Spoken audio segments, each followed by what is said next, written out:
আসসালামু আলাইকুম রহমতুল্লাহ।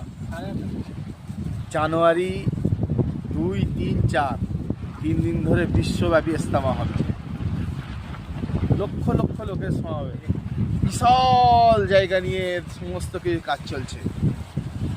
এই আমরা যেখানে এখন দাঁড়িয়ে আছি, এটা হাওড়া জেলার ক্যান্টিন এবং এই হাওড়া জেলার মজমা। এর পাশে আকড়া আছে, তার বর্ধমান আছে।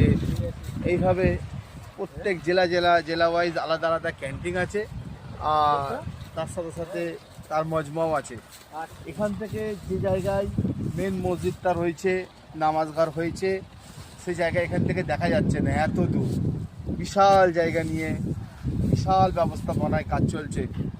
সর্বদাই হাজার হাজার মানুষ এখানে কাজও করছে, চারিদিকে যাতে কোনো মানুষের কোনো দিক থেকে না কোনো সমস্যা থাকে, কোনো না অসুবিধা হয়, তার জন্য ব্যবস্থাপনা ভরপুর। সাথীরা মেহনত করছে, যার যেমন সময় আছে সেই সময় অনুযায়ী একটু একটু কাজ করে হাত লাগাচ্ছে।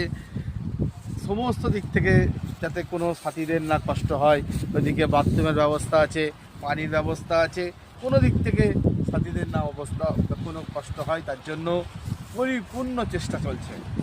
তাই আমরা ইনশাআল্লাহ 2, 3, 4 জানুয়ারি মাসে যে ইজতেমা, সে ইজতেমায় আমরা আসবো, অপরকে দাওয়াত দেবো।